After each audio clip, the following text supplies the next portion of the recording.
दोस्तों, जैसा कि आप सभी जानते ही हैं, जो भी मनुष्य इस धरती पर जन्म लेता है उसे एक न एक दिन इस भौतिक शरीर को त्यागना ही होता है। यही सृष्टि का नियम है और ये सर्वथा उचित भी है। परंतु जब चर्चा किसी अवतार की मृत्यु की होती है तो वास्तुतः इसका अर्थ मृत्यु नहीं होता है, क्योंकि अवतार कभी मरते नहीं हैं। गीता में भगवान श्री कृष्ण ने कहा है कि जब जब धर्म की हानि होती है तब तब मैं उसकी रक्षा के लिए धरती पर अवतार लेता रहूंगा।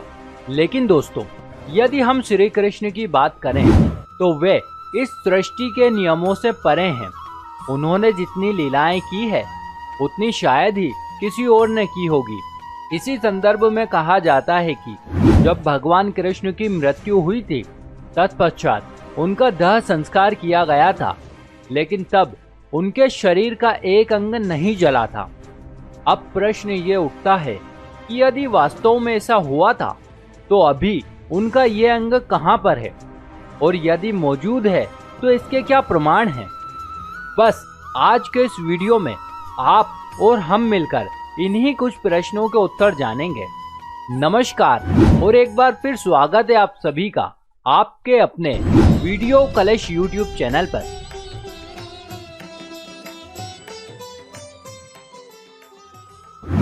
भगवान मृत्यु लोक को छोड़कर कैसे अपने लोक गए, इसका वर्णन भागवत पुराण के 11वें स्कंद में मिलता है। वैसे मित्रों, ये तो आप जानते ही हैं कि भागवत पुराण सुखदेव जी महाराज के द्वारा राजा परीक्षित को सुनाई गई थी। इसके 11वें स्कंद में सुखदेव जी परीक्षित से कहते हैं कि भगवान कृष्ण ने विचार किया कि यदुवंशी अभी भी पृथ्वी पर हैं और पूर्णतः मुझ पर आश्रित है, और ये यदुवंशी धन, जनबल, घोड़े आदि के माध्यम से बहुत ही बलशाली हैं और पृथ्वी पर अपनी मनमानी करते रहते हैं। यहाँ तक कि साक्षात देवतागण भी उन्हें पराजित नहीं कर सकते हैं। इसलिए मुझे यदुवंश के लोगों में आपसी कलह उत्पन्न करनी ही होगी, उसके बाद ही मैं अपने धाम वापस लौट सकूंगा। उस समय भगवान श्री कृष्ण द्वारका नगरी के राजा थे। तब एक बार ऋषि विश्वामित्र सहित अन्य ऋषिगण द्वारका नगरी पधारे। तब कृष्ण पुत्र साम समेत कुछ यदुवंश कुमारों को शरारत सूझी और उन्होंने उन ऋषि मुनियों के साथ मजाक करने का दुस्साहस किया। ऋषियों ने भांप लिया कि उनके साथ उपहास किया जा रहा है। तब उन्होंने शाम को श्राप दिया कि एक दिन उसका तथा उसके कुल का नाश होगा। उन सबके जाने के पश्चात द्वारका में कुछ दुर्भाग्यपूर्ण घटनाएं, उत्पात और अपशगुन होने लगे। तभी यदुवंशियों की बुद्धि भ्रष्ट होने लगी और वे आपस में झगड़ने लगे। इस लड़ाई ने इतना भयंकर रूप ले लिया कि सभी यदुवंशी मृत्यु को प्राप्त हो गए। इस प्रकार से ऋषियों द्वारा दिए गए श्राप के कारण यदुवंश का नाश हुआ। साथ ही गांधारी द्वारा दिया गया श्राप भी पूरा हुआ। यह श्राप उन्होंने महाभारत युद्ध में अपने पुत्रों की मृत्यु से शोकाकुल होकर श्री कृष्ण को दिया था। इस घटना के पश्चात बलराम जी चिंतन में लीन हो गए और ध्यान में रहकर ही उन्होंने अपने भौतिक शरीर को त्याग दिया। कुछ समय पश्चात भगवान श्री कृष्ण एक पीपल के वृक्ष के नीचे बैठकर सभी दिशाओं से अंधकार को नष्ट कर प्रकाशमान कर रहे थे। उस समय भगवान के बैठने की अवस्था कुछ ऐसी थी कि वे अपनी दाहिनी जांघ पर बायां चरण रखे हुए थे। उनके चरण कमलों की आभा रक्त के समान प्रतीत हो रही थी। तभी एक बहेलिये ने दूर से भगवान के श्री चरण कमलों को देखा, जो उसे हिरण के मुख के समान नजर आ रहे थे। उसने हिरण समझकर भगवान की देह को बाण से भेद दिया। इसके पश्चात भगवान अपने शरीर समेत भगवत धाम के लिए प्रस्थान कर गए। लेकिन अनेक मान्यताओं और लोक कथाओं के अनुसार पांडवों द्वारा उनके शरीर का अंतिम संस्कार करने का उल्लेख भी मिलता है। अंतिम संस्कार के समय उनकी देह पूरी तरह से जलकर पंच तत्व में विलीन हो गई, परंतु उनका दिल नष्ट नहीं हुआ और अंत तक जलता ही रहा। तब उनके हृदय को जल में प्रवाहित कर दिया गया। उनकी देह का ये हिस्सा राजा इंद्रद्युम्न को प्राप्त हुआ। वे भगवान जगन्नाथ के परम भक्त थे। उन्होंने इस हृदय को भगवान जगन्नाथ की लकड़ी से निर्मित प्रतिमा में स्थापित करवा दिया और आज भी ये हृदय उसी प्रतिमा में मौजूद है। यहाँ पर भगवान जगन्नाथ अपने भाई बलराम तथा बहन सुभद्रा के साथ विराजमान हैं। क्योंकि ये मूर्तियां लकड़ी से निर्मित की गई है, इसलिए इन्हें हर 12 वर्षों में बदला जाता है। लेकिन हर बार श्री कृष्ण का हृदय पुरानी मूर्ति से निकालकर एक नई मूर्ति के खोल के अंदर सुरक्षित रख दिया जाता है।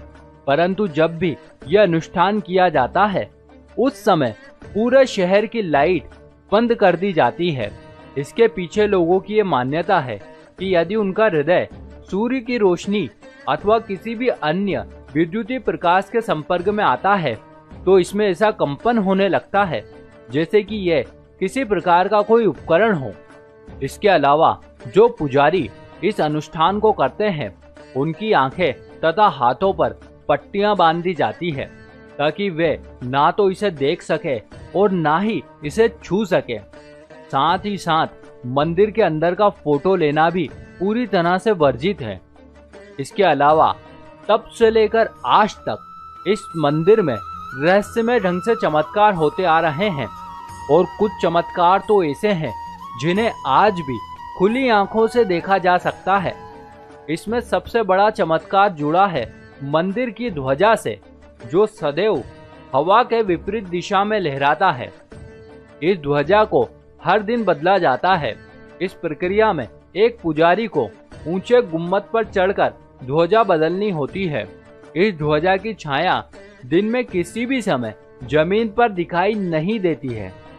श्री जगन्नाथ मंदिर की ऐसी मान्यता है कि अगर किसी दिन ध्वजा को बदला ना जाएगा तो ये मंदिर 18 वर्षों के लिए बंद हो जाएगा। इसके अलावा ऐसा कहा जाता है कि मंदिर में प्रतिदिन चाहे कितने भी श्रद्धालु दर्शन करने के लिए पहुंचे, मगर प्रसाद की मात्रा कभी भी कम नहीं होती है।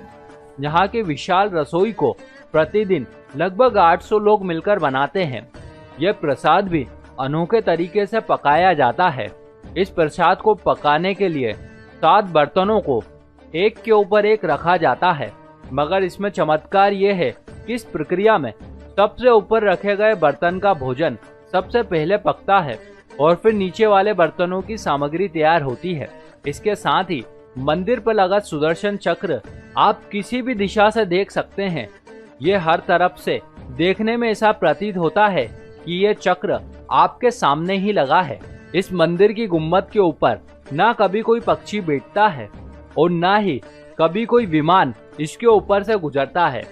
इसके अलावा भी दोस्तों, ये मंदिर अनगिनत रहस्यों को अपने अंदर समेटे हुए है। तो इन्हीं कुछ संकेतों से पता चलता है दोस्तों कि आज भी इस मंदिर में भगवान श्री कृष्ण की शक्ति मौजूद है। इसी के साथ हमारी ये कथा भी यहीं समाप्त होती है।